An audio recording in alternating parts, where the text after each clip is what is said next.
कुछ कहानियां जीवन और मृत्यु के बीच नहीं होती, वो समय और नियति के बीच लिखी जाती हैं। ये उन लोगों की कहानी है जिन्होंने मृत्यु को हरा दिया पर जीवन से कभी पूरी तरीके से जीत नहीं पाए। ऋषि मार्कंडेय, बलि चक्रवर्ती, अश्वत्थामा और परशुराम, चार नाम, चार अलग रास्ते, पर एक ही भार, अमरता का भार। ये कहानियां वरदान की नहीं है, ये जिम्मेदारी, प्रतीक्षा और गवाही की कहानियां हैं। क्योंकि कभी कभी ना सबसे बड़ा दंड मृत्यु नहीं होता बल्कि जिंदा रह जाना होता है।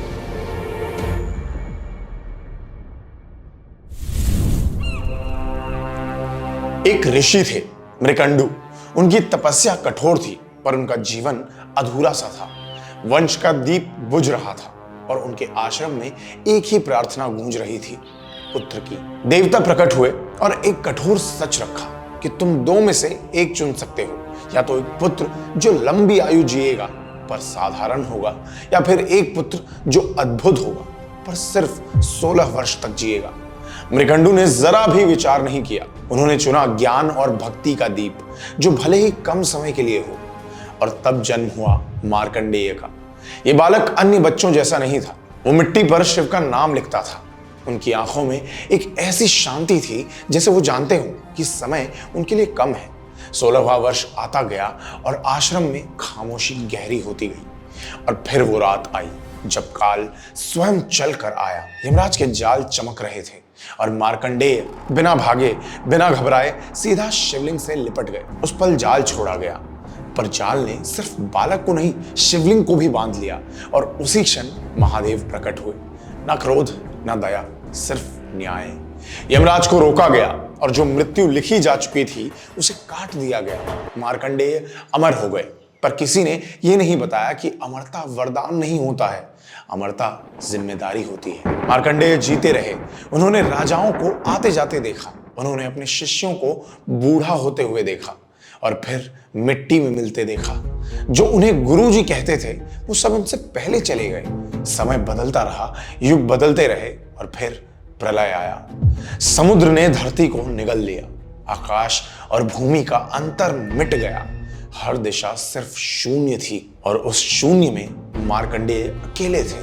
तब उन्होंने विष्णु को देखा, एक शिशु के रूप में। उनके श्वास के साथ सृष्टि बनती थी और उनके श्वास के साथ ही सृष्टि समा जाती थी। और मार्कंडेय को एक सच समझ में आ गया कि अमरता जीवन नहीं होता है, अमरता सिर्फ गवाही होती है। तुम सब कुछ का अंत देखते हो पर तुम्हारा अपना अंत नहीं होता। युग युग बीतते गए। ज्ञान जो कभी उद्देश्य था वो बोझ बन गया। यादें जो कभी शक्ति थी सजा बन गई। अंत में मार्कंडेय थक गए। उन्होंने मृत्यु नहीं मांगी, उन्होंने युद्ध नहीं चुना, उन्होंने अपना नाम, अपनी पहचान, अपना मैं छोड़ दिया। कहते हैं वो विष्णु में विलीन हो गए। ना मारे गए, ना जीवित रहे, बस समा गए। और इसी तरह एक बालक जो मृत्यु से जीत गया था, अंत में समय से भी आगे निकल गया। एक राजा थे बलि चक्रवर्ती, जिन्होंने दैत्य वंश में जन्म लिया था। पर उनका राज दैत्यों जैसा नहीं था। उनकी शक्ति भय पैदा नहीं करती थी, उनकी शक्ति सुरक्षा बन जाती थी। धरती पर उनका ऐसा राज था जहां प्रजा को देवताओं से ज्यादा अपने राजा पर भरोसा था। बलि के लिए राज्य एक अधिकार नहीं था, एक जिम्मेदारी थी। इसी जिम्मेदारी ने उन्हें महान बनाया और इसी ने उनके पतन का रास्ता तय किया। उन्होंने इंद्र को पराजित किया और स्वर्ग देवताओं के हाथ से फिसल गया। आकाश का सिंहासन खाली हो गया था। देवता घबरा गए क्योंकि बलि का बल सिर्फ शास्त्रों में नहीं था, बलि का बल उनके चरित्र में था। देवता विष्णु के पास गए। विष्णु आए न चक्र के साथ न शंख के साथ। वो आए एक भिक्षुक के रूप में। यज्ञ का दिन था, अग्नि जल रही थी, मंत्रों की गूंज थी। और तब एक छोटा सा ब्राह्मण आया। कद छोटा था पर आंखों में अनंत तेज था। उन्होंने कहा, राजन, मुझे 3 पग धरती दान में दे दीजिए। दरबार में हंसी हुई। 3 पग धरती एक चक्रवर्ती राजा के लिए कुछ भी नहीं था। शुक्राचार्य कांप उठे। उन्होंने बलि को रोका। उन्होंने पहचान लिया था कि ये कोई साधारण ब्राह्मण नहीं था, ये स्वयं विष्णु थे। बलि मुस्कुराए। उन्होंने कहा, यदि विष्णु भी मांगने आए हैं तो राजा का धर्म है देना। वचन दे दिया गया और उस वचन के साथ ही समय ने अपनी दिशा बदल ली। अगले पल ब्राह्मण बढ़ने लगे। उनका पहला पग धरती पर पड़ा और पूरी पृथ्वी नाप ली गई। दूसरा पग आकाश पर पड़ा और स्वर्ग भी छिन गया। अब तीसरे पग के लिए कुछ बचा ही नहीं था। बलि समझ गए कि ये कोई चाल नहीं थी, ये नियति थी। उन्होंने कोई विरोध नहीं किया, उन्होंने अपना सिर झुका दिया। उन्होंने कहा, तीसरा पग यहीं रखिए।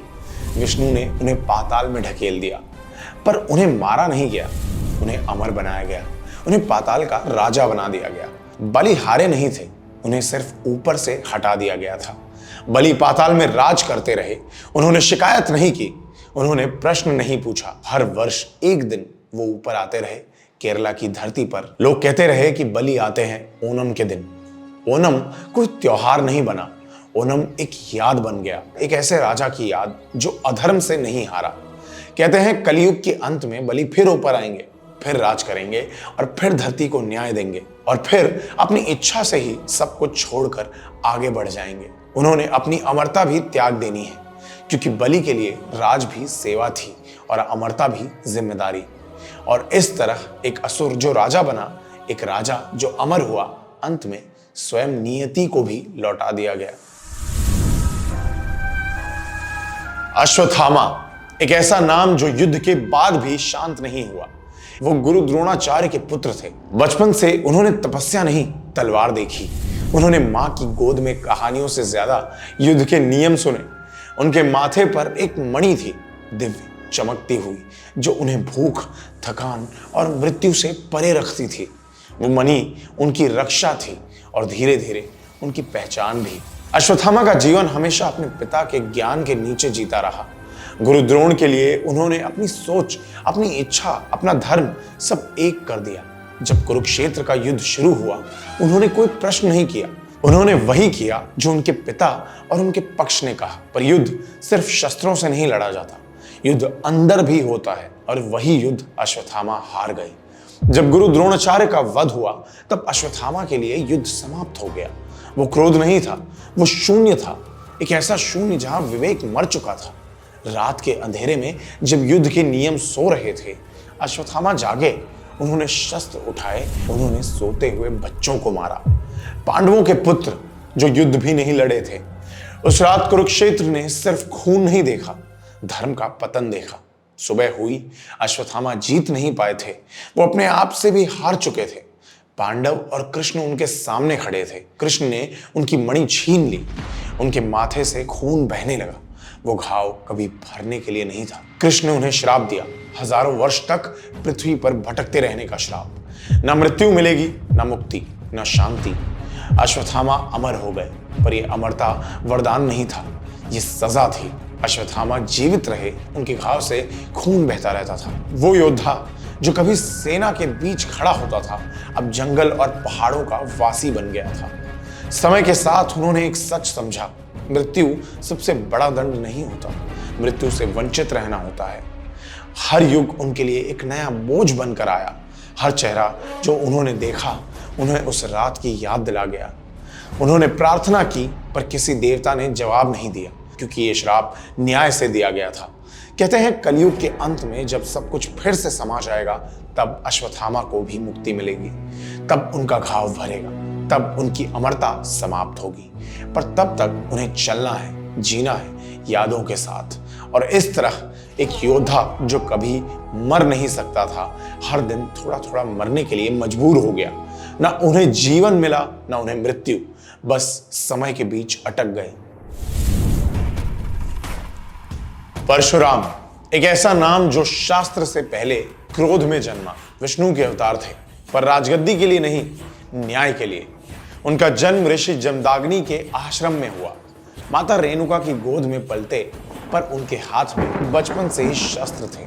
ब्राह्मण थे, पर तलवार उनकी पहचान बनी। उन्होंने तपस्या और युद्ध को अलग नहीं माना, उनके लिए दोनों एक ही मार्ग थे, अधर्म के अंत का मार्ग। जब कर्तवीर्य अर्जुन ने जमदाग्नि का वध कराया, तब परशुराम के लिए दुनिया दो हिस्सों में टूट गई। एक तरफ पिता का खून था और दूसरी तरफ क्षत्रियों का घमंड। उन्होंने प्रतिज्ञा ली कि एक नहीं, दो नहीं, 21 बार धरती से क्षत्रियों का नाश करने की प्रतिज्ञा। उन्होंने युद्ध किया, उन्होंने राज्यों को मिटाया, उन्होंने सिंहासनों को खाली कर दिया। धरती लहू से भर गई और परशुराम खड़े रहे, थके हुए पर रुके नहीं। समय बीतता गया, क्षत्रिय गिरते गए, पर हर विजय के बाद परशुराम के मन में शांति नहीं आई। उन्होंने जो चाहा था वो मिल गया, पर जो खो गया था वो वापस नहीं आया। क्रोध अपना काम कर चुका था, अब वो बोझ बन गया था। तब उन्होंने अपने शस्त्र रख दिए और महेंद्र पर्वत की ओर चल पड़े। युद्ध के बाद का शून्य उनके साथ चल रहा था। और फिर एक दिन राम उनके सामने आए, धनुष उठाया गया, तीर तैयार हुआ, पर परशुराम रुक गए। उन्होंने राम में विष्णु को पहचान लिया। उन्होंने समझ लिया कि न्याय का काम अब किसी और के हाथ में है। वो क्रोध जो युगों तक धरती पर चला था उस पल शांत हो गया। उन्होंने शिक्षा दी, उन्होंने योद्धा बनाए। भीष्म, द्रोणा, कर्ण, सब ने उनसे शस्त्र सीखे, पर उन्होंने स्वयं कभी फिर से शस्त्र नहीं उठाए। उनके लिए युद्ध समाप्त हो चुका था। जो रह गया था वो सिर्फ प्रतीक्षा थी। युग बदलते रहे, राज्य आए और गए, पर परशुराम वहीं रहे। पहाड़ों में, वनों में, खुद के साथ। अमरता उनके लिए वरदान नहीं बनी, वो भी एक जिम्मेदारी थी। एक ऐसी याद जो हर पल याद दिलाती थी कि न्याय और क्रोध के बीच रेखा बहुत पतली होती है। कहते हैं अंत में परशुराम ने अपना रूप भी छोड़ दिया। उन्होंने अपना नाम, अपनी कठोर पहचान और अपना इतिहास सब कुछ त्याग दिया। वो कहीं गए नहीं, वो मरे नहीं, वो बस धरती से हट गए, जैसे एक शस्त्र जो अपना काम पूरा करके मिट्टी में रख दिया जाता है। और इसी तरह एक योद्धा जो न्याय बनकर आया था, अंत में शांति बनकर विलीन हो गया।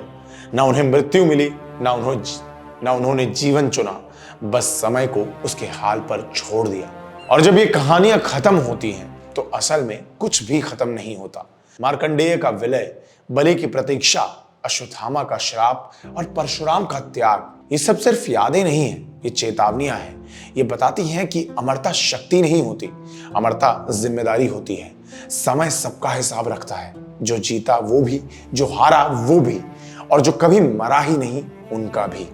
क्योंकि अंत में हर कहानी का उद्देश्य जीवित रहना नहीं होता, बल्कि समझ आना होता है। अगर आपको ये वीडियो पसंद आई हो तो लाइक कीजिए, शेयर कीजिए और राज को सब्सक्राइब कीजिए। See you in the next one.